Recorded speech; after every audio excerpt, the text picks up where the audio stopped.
Alright, here we go. Here we are. Part 4.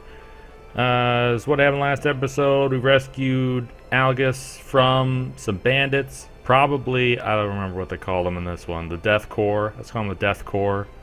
And he made some bad decisions and some good decisions. And everything worked out. Now we're going to the castle. Let's go. Let's do it. Egros. Because we gotta go bolster up the defenses. And oh shit, what's this? I hear you were decorated for your first victory, Ramza. They sing your praise from on high. You do honor to our name, my brother, and to me. I am glad. Oh, you would not seem it. I am, forgive me. Your words do far more honor than I have done you. No doubt word has already reached you, but the Marquis de Limberry's carriage was waylaid, and the Marquis taken. What have you a mind to do? I have already asked Zalbag to dispatch a squad in pursuit. These brigands must eventually come forth to demand ransom, that is, assuming the Marquis yet lives. I beg of you, Lord Beolvi, lend me 100 men that I might hunt the whoresuns down. ... Fucking Algus. Please, my lord, grant me means to avenge my fallen friends. Mayhap your ears fail you. I said that a squad is to be dispatched. You are not a man of Galleon. Leave her affairs to those of us who are. But my lord, do not assume to beg favors of me. Let me remind you, Argus, lest you forget your place, you are but another sword not yet even knighted. ... motherfucker. The two of you will remain here at Egros and serve among the castle guard. You needn't worry, danger is not like to visit these walls. Knock on wood.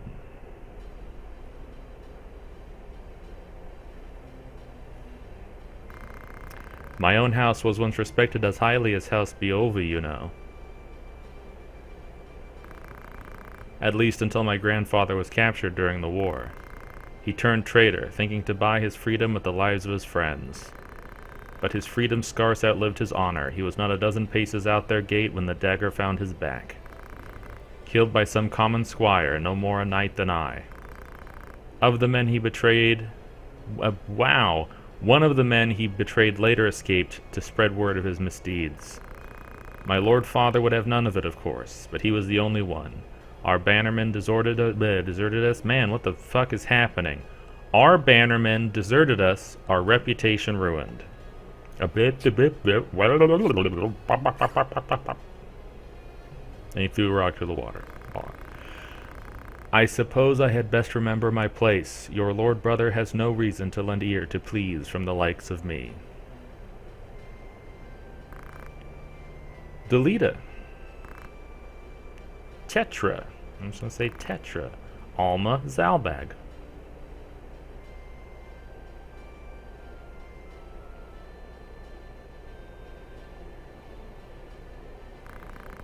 Ramza, you've come home.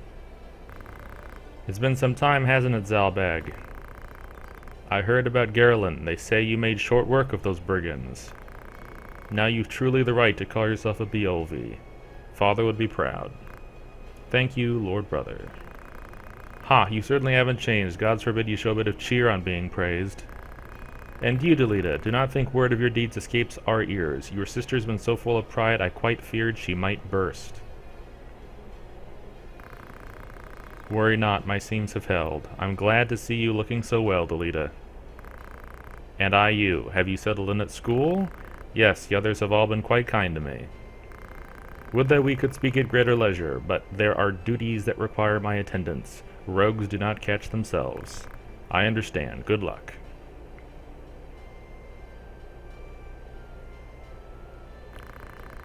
We received a note of ransom from the Corpse Brigade. Corpse Brigade, not the Death Corps. I was close. What? Something about it sits unwell with me. They are anarchists, to be sure, bent on bringing down the aristocracy.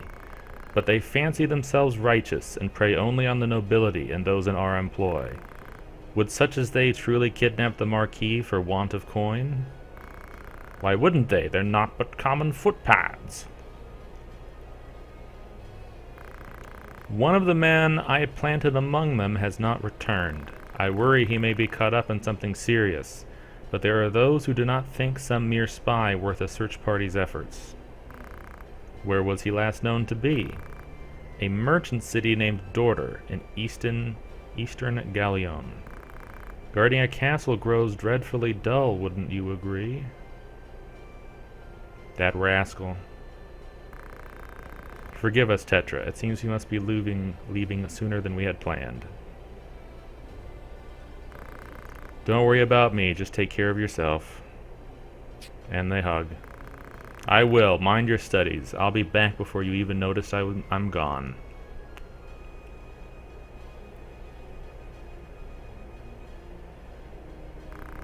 Let's be on our way. Tetra puts on a brave face, but the truth is not as honeyed as her words. What do you mean? She has a hard time of it at school. The others tease her for being lowborn. ... Forgive me, I shouldn't have said anything. I'm sure you have worries enough of your own.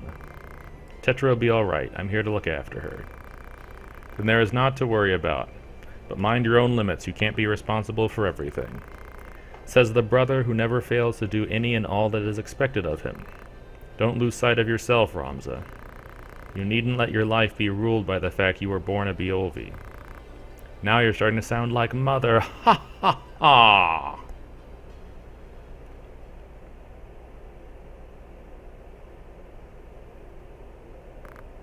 Ramza, ...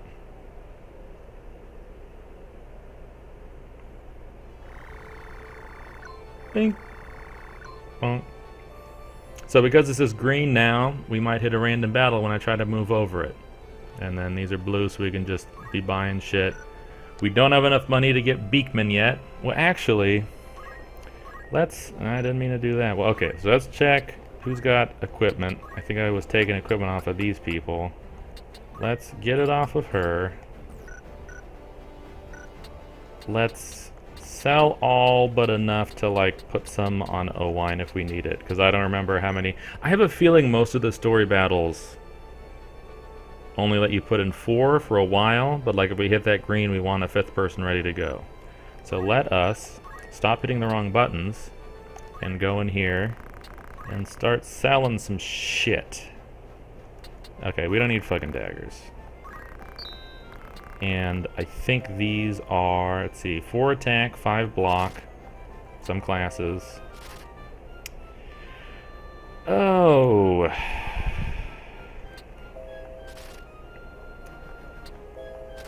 You know, we might use a thief pretty soon. So actually, this might be worth keeping around. So how about we sell 2 of these?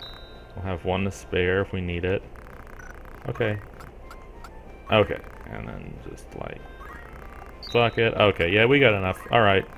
Beekman incoming. Battle boots, whatever. Actually, we don't need fucking holy water. So we got all the money in the fucking world. We don't need a high ether for a while. We don't need an explosion for a while. Alright.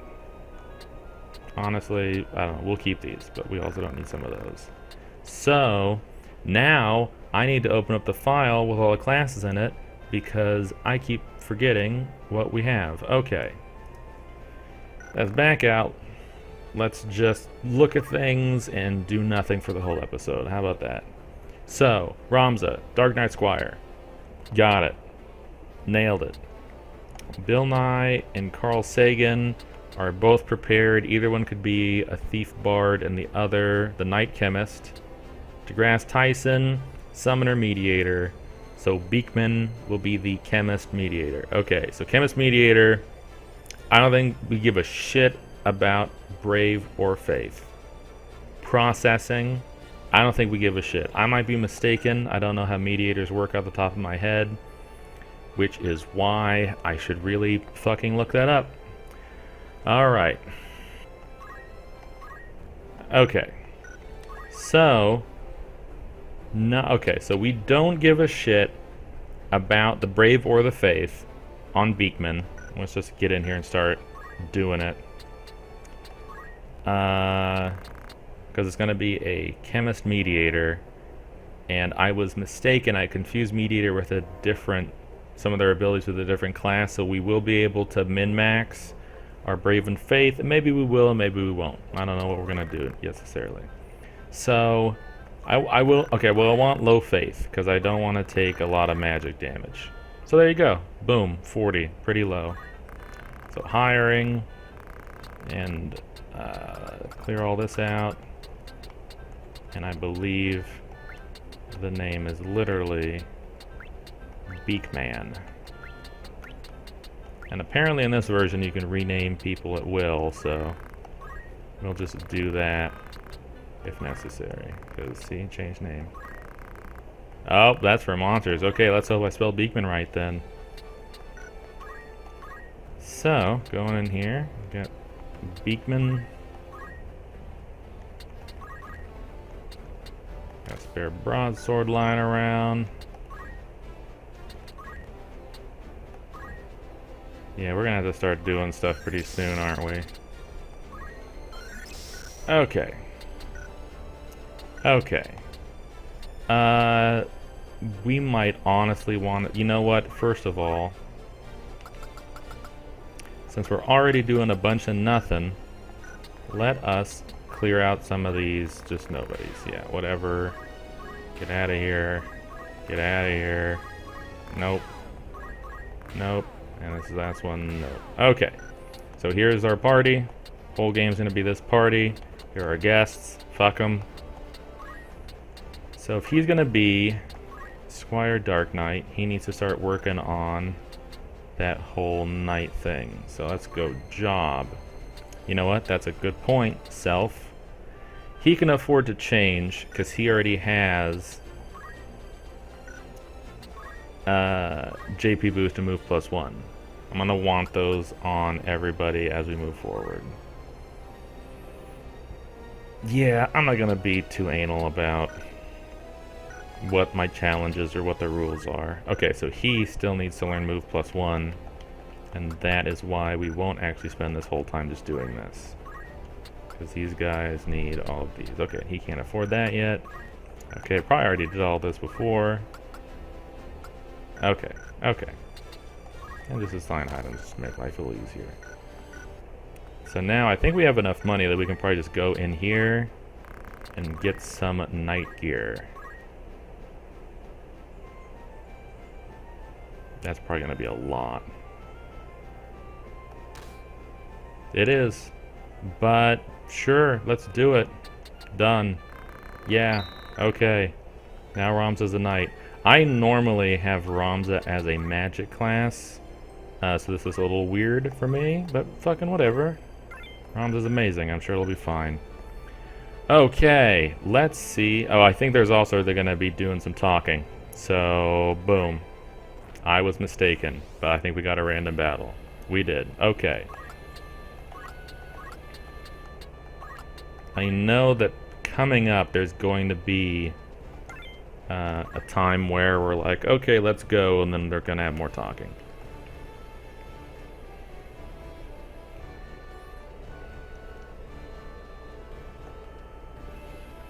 So hopefully we don't get too many. So this is going to be rougher than the previous battles because all of these monsters have counter, and we don't really have any counters, and even if we did, they wouldn't trigger them very often. But as long as there's not too many chocobos, if there's only 3 guys total, and this is fucking nothing. Let's just take a look. Okay, yeah, whatever. Okay, we're good.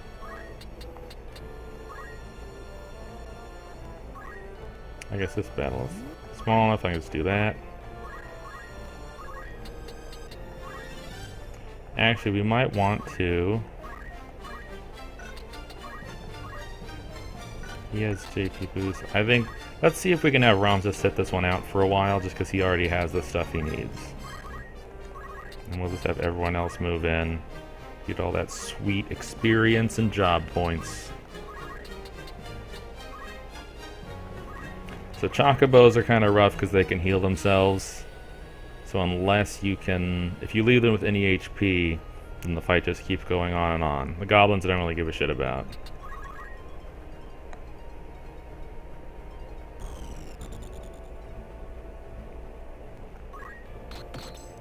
See, the fact that it's called Choco Beak, that's what messes up a lot of counters. Most of the counters are looking for an attack like that. And I briefly mentioned it before, but so this Chocobo has Bravery 60, so that's a 60% chance to counterattack. I guess in retrospect, like, maybe I should have held out for higher Bravery just to get a better counter. I don't think it... I don't know. Because I'm not, like, doing a normal playthrough where every single... Like, not everyone's going to have auto potion and damage split, right? There's going to be people in the party... Ooh, that's going to look ugly. Who don't necessarily need... They won't be relying as much on counters as in a normal game, is what I'm trying to get at. That's my excuse. I'm sticking to... but in retrospect, yeah, maybe would have been better to have some more high bravery. But it turns out, yeah, like I mentioned, mediators are the ones that can change bravery and faith up and down. I thought it was mystics or oracles or whatever they're called in this one, but I got those mixed up. So I'm going to have 2 mediators, so I'm going to have opportunity. So ultimately, the way it'll work is that, like, the highest you can have of either one is 97, and the lowest is 3. Bravery, what I was thinking about is that normally all bravery does for you is more bravery means more physical damage. So on the units I knew we were just going to do all magic on, I was like, oh, who gives a shit then? And then also, like, for move find item, a lower bravery is better. This guy hasn't been hurt, has he? He has. Maybe stick back a little bit then. But again, I'm not min-maxing this playthrough. I don't need to find all the best items all the time. But I forgot about the counter thing. Can I hit this? Almost definitely. Yeah. Get fucked.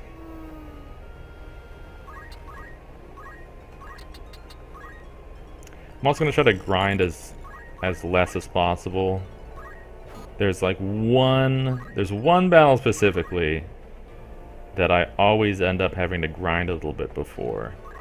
Other than that, I'd rather just take everything as it comes.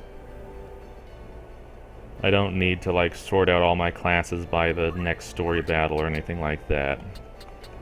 I just randomize them to be like, okay, let's see what the order is.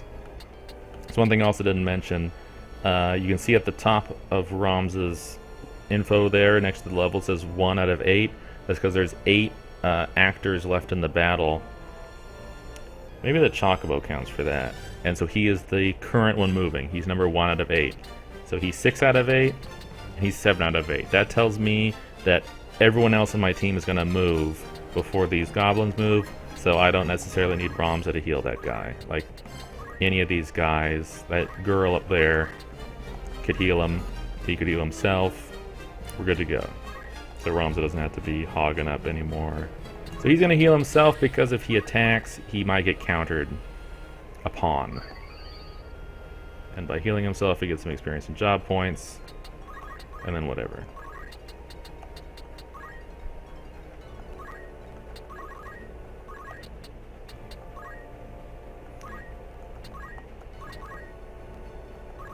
Nope, wasn't going to do anything with him. Okay. Then Faith, on the other hand, is like the magic version of Bravery, but with High Faith, you also take more damage from magic, and it's easier to cast spells on you.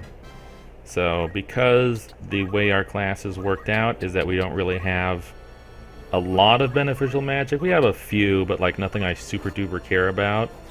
I'd rather have low faith to take as less damage from magic as possible. Except for that summoner. The summoner chemist needed high faith because summoning relies on it. That wasn't that bad. 600 gil, there you go. And now we get to go play with more menus.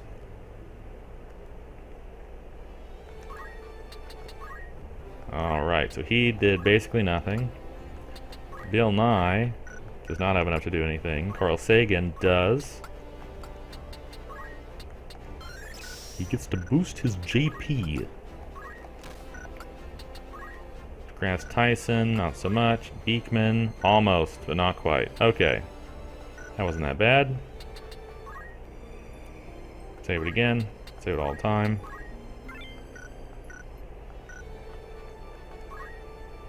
Oh, this is where the talking is. I knew there was more talking. Because we have to see... Oh, no, this is... I'm just wrong all the time. No, this is a PSP thing. Did you notice? Notice what? How am I supposed to notice if you don't tell me what I'm supposed to look at? The menu, you Claude. Take a glimpse. The menu, alright, there's some new words on it. Melee and rendezvous. What does I suppose those are? Some new manner challenges. Melee battles are for sparring. Sounds like a rum way to test your sword arm. None of this applies to this playthrough. I'm not going to do any multiplayer nonsense. Friendly challenges too. No worries of getting left to feed the worms. What about the other one? Rendezvous. Well, sometimes people look to hire two groups of adventurers for a job. That's how you meet up with the other one. Oh, so you work together with another cull, eh? Not so sure I could do that. Well, there aren't a lot of offers up yet either way. Sure, there will be someday, though. Once more people catch wind of the idea, there'll probably be some right interesting jobs. I suppose I could try it sometime. There's more still. This is the good part. As I'm told, both participants get rewarded with treasure. Why didn't you say that from the start? Let's get going. Well, first we need another group. You might give it a try too, my lord. If you ever have interest, just say the word. Ramza nods. There you go. Actually, I've never had the opportunity to try that stuff. Okay, what am I doing? Magic City. I don't think there's anything in here I really care about. Ooh. I could just go read a bunch of fucking rumors, though. I could just read a bunch of plot. They have new items, don't they? That is weird. I did not even consider that that might happen. I don't think we need much, but... Cost $6.50. Okay, let's just get some hats at least. Get some hats on this one. Sure, let's get 2 hats. Yeah, that's hats right there. Hats off to you. You know what? Let's just read a bunch of plot. The Corpse Brigade. Brigandry is on the rise across the land, and Galleon has by no means been spared. Wains are struck and pillaged, high-ranking officials taken at sword point. Most of the incidents of the past 6 months are believed to be the work of a company of felons and former sellswords known as the Corpse Brigade. It's offset that the only good brigand is a dead brigand, and the Order of the Northern Sky would like not more than to see the brigade made corpses for true. But as yet, it is all the knighthood can do to keep the outlaws in check. And right, and so we're off to pursue them. They're our current goal. King Ondoria III. The health of King Ondoria III has been a subject of concern since his collapse at the birthday celebration of Prince Orinus. The Board of Chamberlains has since announced that the king has regained consciousness and his fever has broken, but will yet require several weeks of quietude and bed rest in order to recover. Many speculate that it may be some months before the king resumes his official duties. However, Queen Louveria and her retainers have long been in charge of most affairs of state, and thus few problems are anticipated during the king's absence. That's important, write that down. Now, this one is really fucking long, but why not? Let's do it.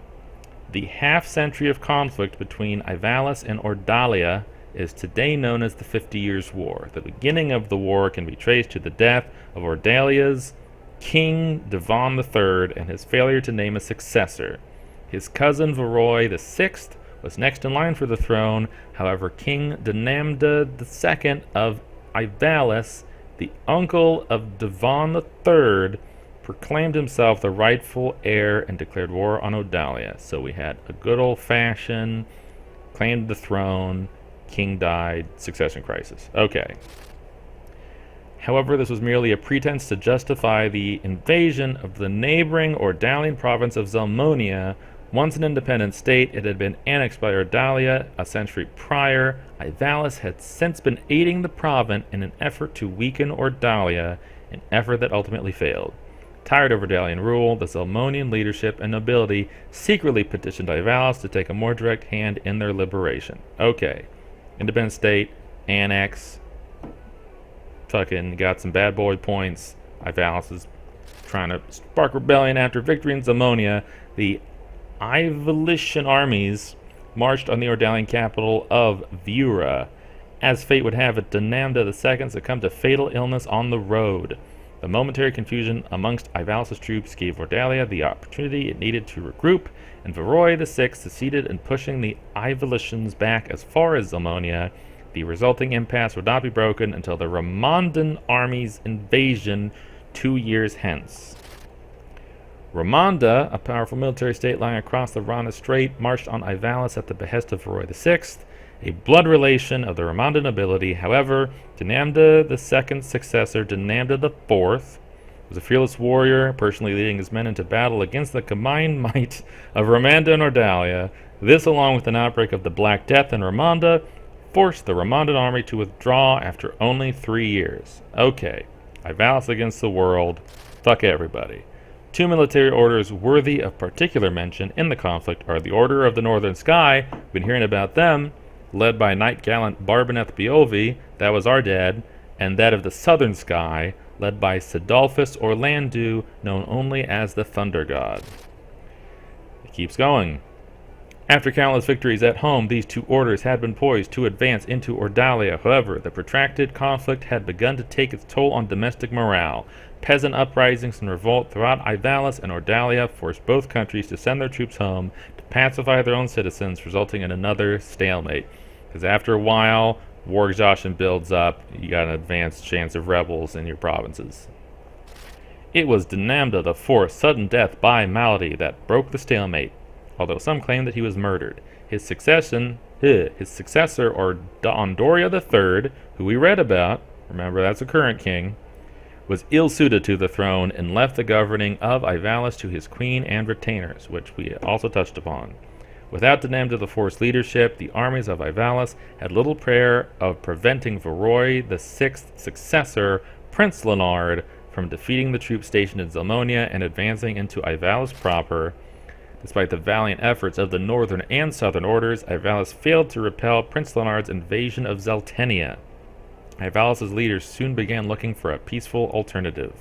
In the end, both states agreed that prolonging the war would prove mutually detrimental, and a pact was signed allowing each nation to return to addressing domestic strife. An equal peace in name, it was in reality a defeat for Ivalis.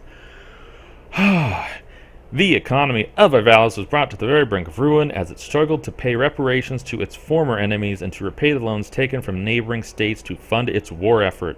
Soldiers returning from the front found themselves without pay, and entire orders of knights were summarily discharged from service. The swelling ranks of the unemployed did little to relieve the people's distrust of the crown and nobility. Okay, and so that's where we come in. This big fucking war just happened.